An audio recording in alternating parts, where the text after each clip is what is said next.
तो कभी टाटा में, कभी टिस्को में, कभी उषा मार्टिन में। आज भी हमारे साथ 1948 की घटना आज भी दोहराई जा रही है।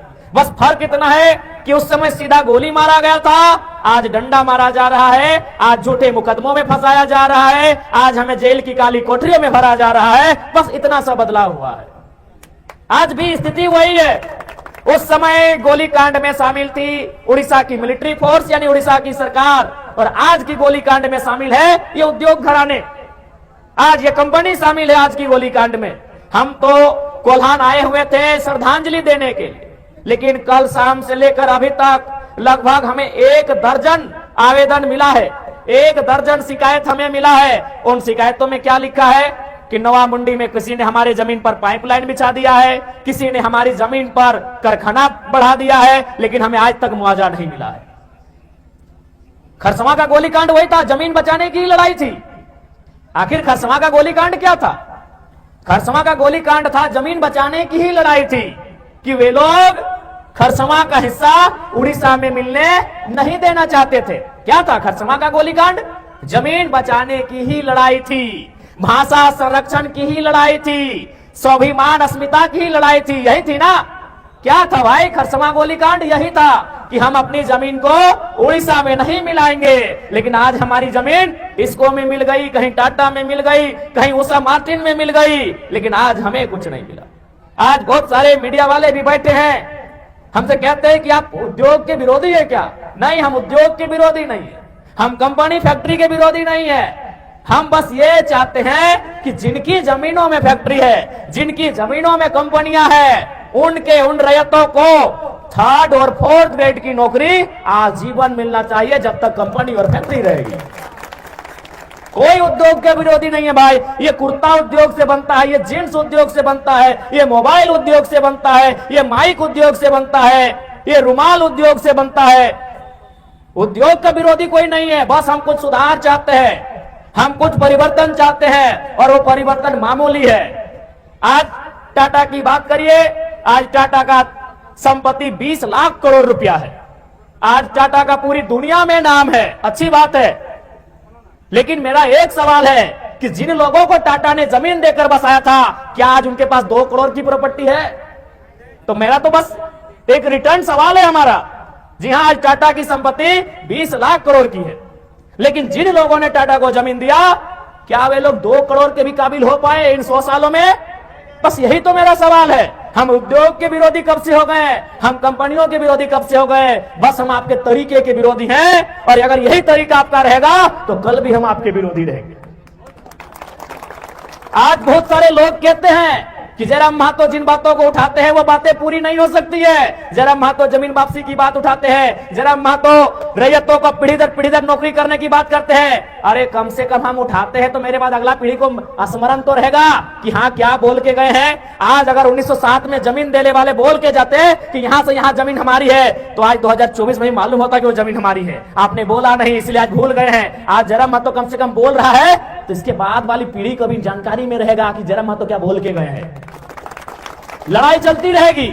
आज लड़ाई हम कई वर्षों से लड़ रहे हैं, कई दशकों से लड़ रहे हैं, हमें लगता है सैकड़ों 100 सालों से लड़ रहे हैं, लेकिन लड़ाई लड़ रहे हैं कि नहीं, चूंकि हमें मालूम है। तो ठीक उसी प्रकार आज अगर जयराम महतो इन मुद्दों को उठा रहा है, अरे आज पूरा हो या ना हो, आने वाली पीढ़ी भी इन मुद्दों को उठाएगी। आज अगर हम ना बोले, आज अगर हम गूंगे हो जाए, तो आने वाली पीढ़ी को आइडिया ही नहीं रहेगा। ठीक है, मानते हैं कि जिन विषय को मैं उठा रहा हूं सदन में, जमीन वापसी का मुद्दा, रैयतों को 3rd और 4th ग्रेड में आरक्षण का मुद्दा, ठीक है, हो या ना हो ये सदन का मामला है, लेकिन कम से कम आपके जहन में तो है, आपकी जानकारी में तो है, और आपको भी ये तो तर्क संगत तो लगता है कि हाँ ऐसा होना चाहिए। मेरे बात कोई और उठाएगा, लेकिन आज अगर जयराम महतो ना बोले तो मेरे बात कौन बोलेगा फिर? इसलिए मैं जो विषय उठाता हूं, भले वह टेढ़ी खीर हो, भले वह असंभव दिखता हो, लेकिन हमें उस विषय में बढ़ना चाहिए, हमें उस दिशा में आगे बढ़ना चाहिए। बस हमारी यही तो फरियाद है। आज बताइए हम क्या विषय उठाते हैं। आज देखिए एक भाई आके बताए कि सीओ प्रति डिसमिल 1000 रुपए मांग रहा है। हम जमीन की लड़ाई तो आज भी लड़ रहे हैं। सरायकेला गोलीकांड की कहानी हमारे साथ आज भी दोहराई जा रही है। बस फर्क इतना है कि वहां 50,000 लोगों को एक साथ गोली मारा गया था, यहां कभी 5 लोगों को मारा जाता है, कभी 50 लोगों को मारा जाता है, कभी 500 लोगों को मारा जाता है। फर्क इतना है कि वहां जान से मारा गया था, आज लाठी डंडे से मारा जाता है। फर्क यह है कि वहां मिलिट्री से मारा गया था, यहां झारखंड पुलिस से मारा जाता है, कभी सीआईएसएफ कभी सीआरपीएफ के बहाने हमें मारा जाता है। बस यही फर्क है कि इस बार हमारे जान नहीं लिया जाता है, हमारी जान को बख्श दिया जाता है, बदले में हमें कानून के कुछ दांवपेच में उलझा के रख दिया जाता है, हमें डरा धमका के रख दिया जाता है और हम पीछे हट जाते हैं।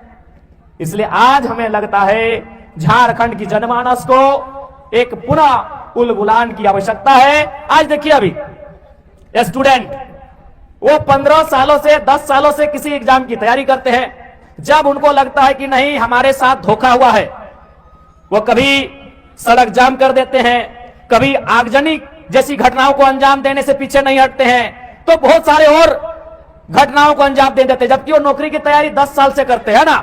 यानी जो युवा जो स्टूडेंट 10 साल से नौकरी की तैयारी कर रहे हैं, उनके अंदर इतना गुस्सा है, तो ये जमीन बनाने में हमें कई पीढ़ी लगी है, हमारा गुस्सा कितना होना चाहिए।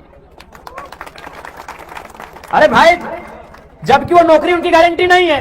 कोई युवा जो है तैयारी कर रहा है, अच्छी बात है, वो स्टूडेंट है, वो पार्टिसिपेट किया है, लेकिन क्या वो गारंटी है कि नौकरी उसको मिलेगी? लेकिन वो जमीन हमारी गारंटी है, तो हमारा गुस्सा कितना होना चाहिए।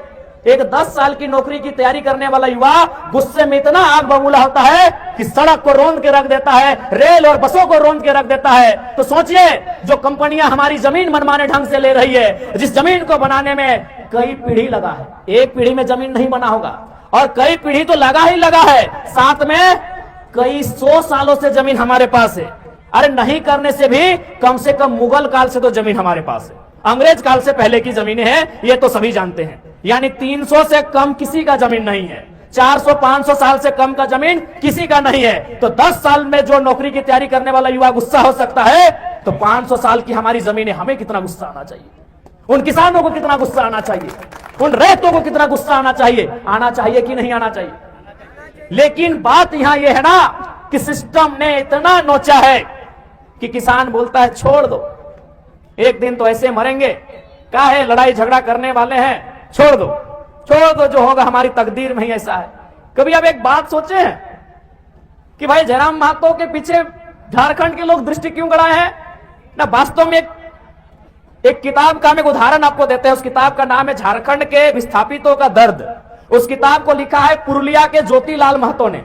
उस किताब में वो बहुत मार्मिक लाइन लिखा है, वो कंपनियों से विनती करते हुए एक लाइन लिखा है कि हमें छोड़ दो, हम कालांतर से युद्ध लड़ते लड़ते थक गए हैं, अब हमें दामोदर और स्वर्णरेखा की नदियों के किनारे शांत रहने दो, हमें अपने घर परिवार के साथ शांत रहने दो, हम लड़ाई लड़ते लड़ते थक गए हैं। सच्चाई यही झारखंड की है, ये लड़ाई लड़ते लड़ते थक गए हैं, ये पुलिस का लाठी डंडा खाते खाते हार गए हैं। इसीलिए जयराम महतो के अंदर हर झारखंडी को अपना दर्द दिखता है, इसीलिए उसकी सपोर्ट की जा रही है।